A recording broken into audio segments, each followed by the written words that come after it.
Welcome back to Reviews and Rankings with Robby Sobel. And today, our hike through Camp Crystal Lake takes us to Friday the 13th Part 7, A New Blood.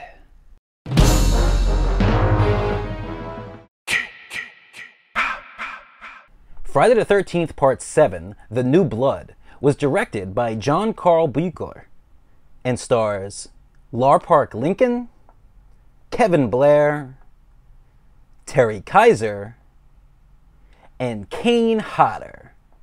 Alright guys, welcome back to the channel, and today as we move along on our hike through Camp Crystal Lake, we get to the 7th entry in the Friday the 13th franchise. This time, Friday the 13th Part 7, The New Blood. Now just a reminder, I'm not the only one that is on this hike. I got a bunch of my friends on YouTube are dropping reviews on their channels on the same day as we do each Friday until we get to Friday the 13th in August. You can check out their links in the description below, and I'll put up the picture of their faces so you can get a face to their work. Everybody puts out content that's different from one another, not just in their opinions, but also the aesthetic and how their channels and reviews look. So even if you're watching the same film review, you're getting different content that has a nice variety, and this whole team that we've put together is pretty eclectic and it's worth watching. Alright guys, so in 1986, Friday the 13th Part 6, Jason Lives was not well received by the critics and the fans, and even though it did make a profit, it didn't bring in the money that the previous entries did. On a budget of $2.8 million, Jason Lives only brought in slightly over $19 million at the box office. And while that is a very favorable return, it's a big drop-off from the previous entries. A lot of that, people believe, is because fans were so kind of disappointed in Friday the 13th Part 5, A New Beginning, that they just were not motivated enough to check out yet another Friday the 13th film only a year later. Now in 1987, no new Friday the 13th film came out. Instead, Paramount Pictures and their team kind of went back to the drawing board, tried to figure out a way to get fans interested in the franchise and to bring Jason back in a way that'll get people talking in a more positive way. Early speculation tried to put together Jason and Freddy Krueger to kind of merge the Friday the 13th and A Nightmare on Elm Street franchises that were at this point starting to lose a little bit of steam, not just in the eyes of the fans critically, but also at the box office. Due to New Line Cinema owning A Nightmare on Elm Street, a deal could not be made. So after several drafts and concepts and treatments that were thrown out, Paramount Pictures, of course, scrambled to come up with a suitable idea for the next installment in the Friday the 13th franchise, and they did so in a roundabout way. Now, they couldn't get Jason and pair him up with another horror icon, so they kind of made their own. The idea of Jason versus Carrie was one of the ideas that was thrown around. Now, of course, Carrie is a 1974 horror film written and based off of a novel by Stephen King and directed by Brian De Palma. They couldn't actually use the Carrie character, so they created their own teenage girl who had telekinetic powers and was able to move things with her mind. Fast forward to 1988 in May, and we got the next installment in Friday the 13th, this time The New Blood. Now, before I kind of get into this film itself, I have to point out that this was a start of a brand new era. Kane Hodder came on board for the first of 4 films in a row where he took on the mantle and the hockey mask and the machete and played Jason Voorhees. Kind of always loved Kane Hodder's portrayal. Over the years, I've been able to appreciate the other actors that were behind the mask.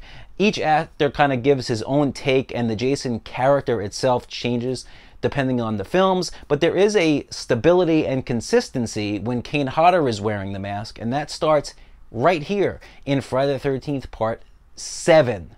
Now, the events of Friday the 13th Part 6 left Jason in the bottom of Crystal Lake.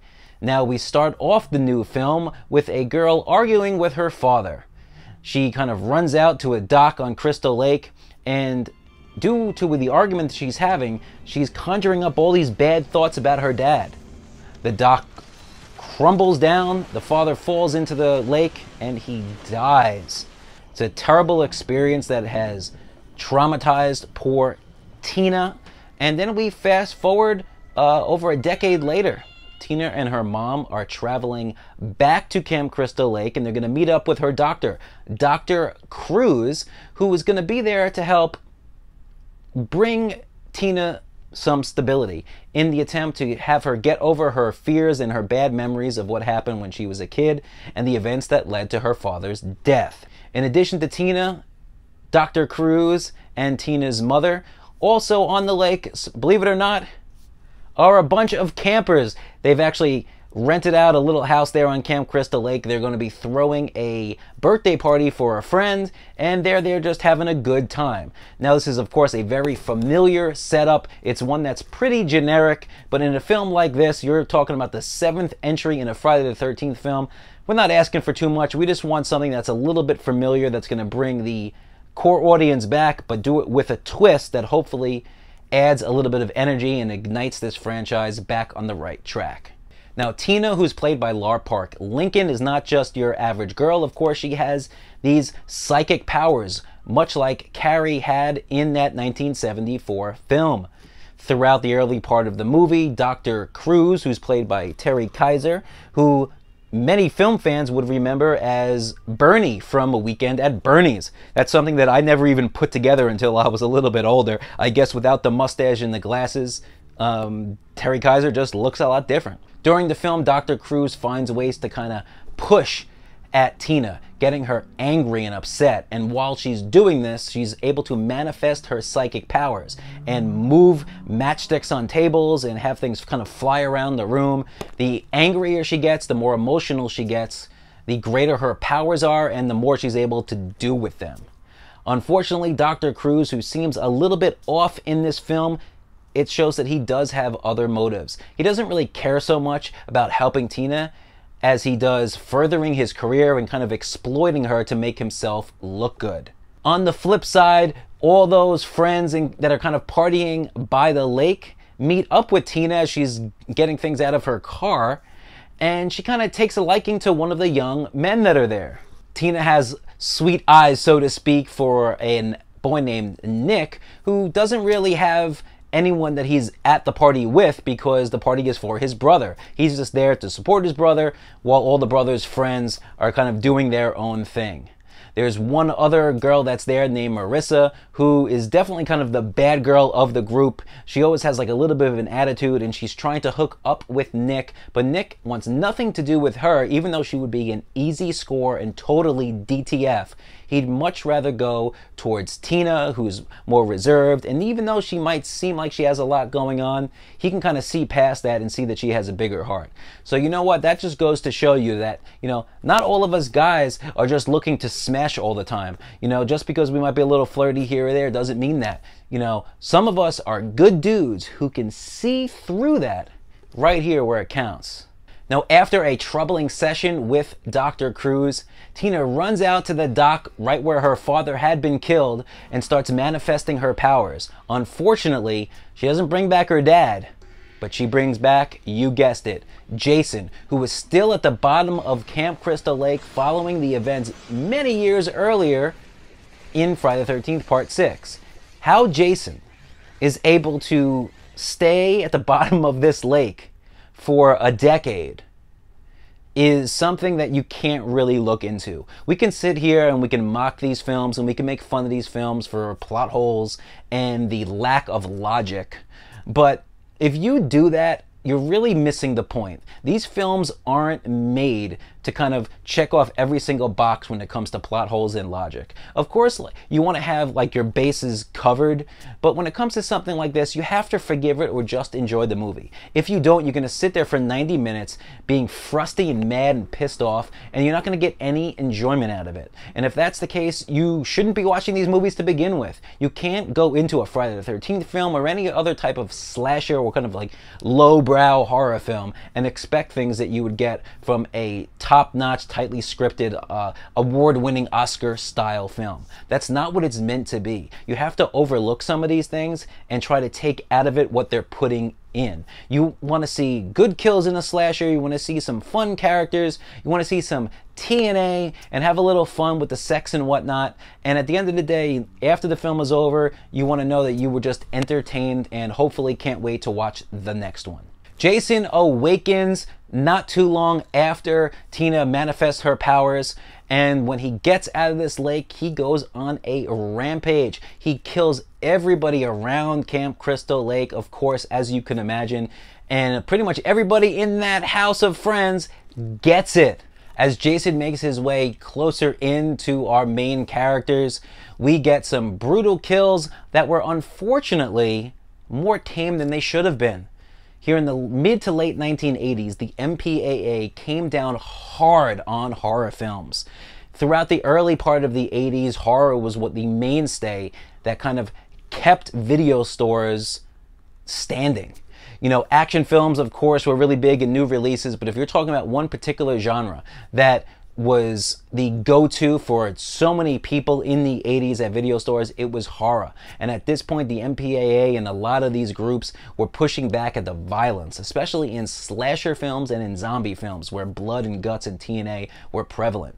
By the time Friday the 13th Part 7 was released in May of 1988, the MPAA were already in gear and moving quickly to just rip into all of these films. It's so unfortunate because if you look at the behind the scenes, and the best possible way to do that I'd recommend is getting yourself a copy of the Scream Factory box set of the entire franchise. Right now on Amazon, it's about 120 bucks. It's definitely the best set that you'll get for this. You'll never need to get another Friday the 13th set again. And they show the kind of work print kills. A lot of this footage, the original negatives are gone, so we can't even clean it up and insert it into the film. But these gores were a lot more graphic, and they would have really enhanced this film if they weren't gutted and delivered in the way that they were. That has nothing to do with John Carl Buechler, the director, or anybody else that was working on the film. They were only working with what they were able to use within the restraints of the MPAA. Towards the end of the film, Jason about to get his hands on Dr. Cruz, but uses Tina's mother as a shield, just adding to the fact that he's just a skeezy, unlikable POS. And it gets to the point here where Jason, when he finally gets his hands on Dr. Cruz and kills him with this pole chainsaw thing, you're cheering for Jason. At this point in the franchise, even if you do like and relate to some of these characters, you know, people are cheering the bad guys. You know, I think really once you get to the third, fourth, fifth entry into a franchise like this, people are there for the main killer. And with the seventh entry, that's what you're getting. People are loving Jason, and Kane Hodder portrayed this version of him very well. He's fully in his zombie slow mode where he's kind of able to teleport at times, and you just don't question any of that logic. You just sit back and enjoy it. In the final act of the film, Jason is battling it out with Tina, and Tina is using and manifesting her psychic superpowers and doing a number on Jason in a way that he's never had to deal with before. Of course, Jason has always dealt with regular old people before, but not someone like Tina who can fight back in a way that he is not used to.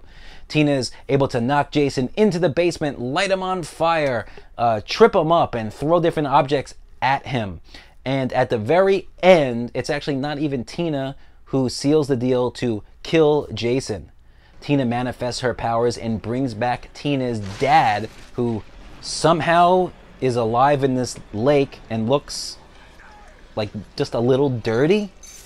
He breaks through the dock and pulls Jason down under, and that seems to be the end of this one. The film ultimately closes with Tina and Nick being taken away in an ambulance as Jason's broken up hockey mask is found in the rubble of this house that had been burnt down to the ground during the Tina and Jason battle, as we close out Part 7 and move to Part 8.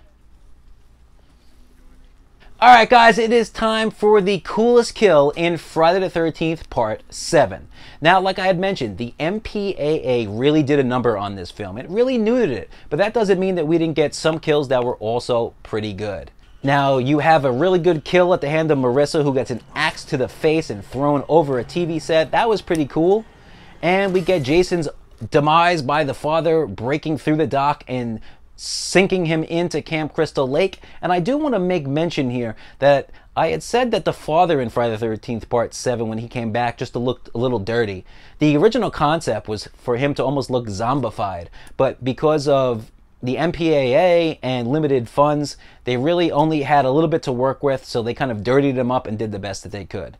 But the absolute coolest kill, this is not a surprise. It's actually Kane Hodder's favorite kill that he ever performed in a Friday the 13th franchise, and that's the sleeping bag camp kill. After a couple get it in and smash in a tent, Jason kills the dude and then goes after the woman. He locks her up and zippers her up in a yellow sleeping bag, takes her by the feet, and swings her with one hard baseball-style home run swing into a tree and kills her.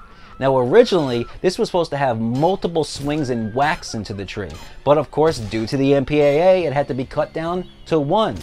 In retrospect, Kane Hodder, who had been very critical of the MPAA and their edits, is actually happy about this one and said that he preferred the fact that it was only one swing because it showed that Jason was powerful enough to hit you with only one swing into a tree and totally kill you. Alright guys, it is time for my absolute favorite section of all of these Friday the 13th reviews. It's Deadliest Diva time! Now, as much as I like Friday the 13th Part 6, when it comes to women in the TNA area, there wasn't much to work with.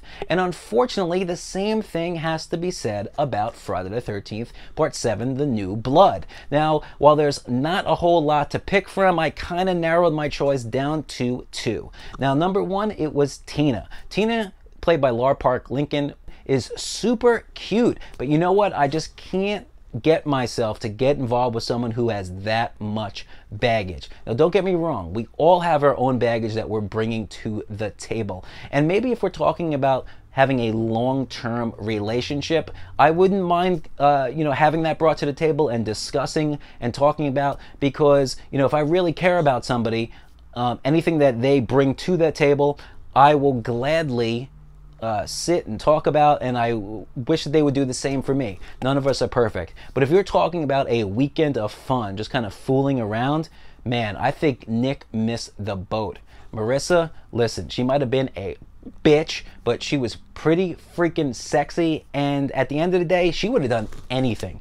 Anything Nick wanted to do, first base, second base, third place, anything, uncharted territories, she would have been down and into it. And Nick, he blew it, man. He absolutely blew it. But hopefully for Nick, they both survived after the events of Part 7, and he lived happily ever after with Tina. I guess we'll never know. And if that's the case, then maybe he didn't make the bad choice. As far as a long-term solution, you go with Tina and hope that her demons and her issues of her past can be resolved. But if you're looking just for a weekend of fun, you suck it up, you deal with Marissa's bitchy attitude, and you just get it in and smash. Melissa. Not too bad. I'm going to give her a 7.5 out of 10.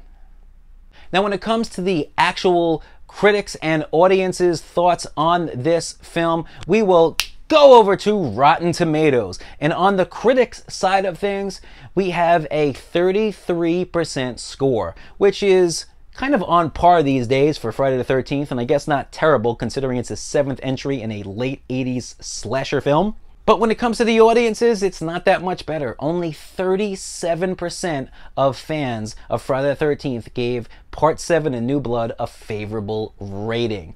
Now, I'm not the biggest fan of this film. I watched it a lot growing up. It was on the USA Network along with Jason Takes Manhattan, the 8th entry, which we'll get into next week. They played it all the time. I actually remember having a VHS tape of Part 7 and 8 taped back to back from the USA Network, and I watched it often. It's a fun little watch. It has some nostalgia, but it's definitely not the same, and it's really almost on this kind of downturn following Part 6 and the big high that we got in Jason Lives. Now, Friday the 13th Part 7, there's some merit there. There's some fun. If you're a fan of slasher films and if you're a fan of Jason, I think you'll find some enjoyment out of this one. This is one that I'll watch if I want some background noise, or if I'm binging through the franchise, I won't skip it, that's for sure. Friday the 13th Part 7, The New Blood, gets a pretty average 2.5 out of 5-star rating. Alright guys, what did you think of Friday the 13th Part 7, The New Blood? Did you like it? Did you hate it? Are you in the middle, kind of like me? Whatever your thoughts are, leave them below in the comments. If you like this video, you can hit like. If you loved it, you can subscribe. And remember to follow me on Instagram and Twitter at RankingsRS. So thanks for visiting the channel, guys, and keep watching movies.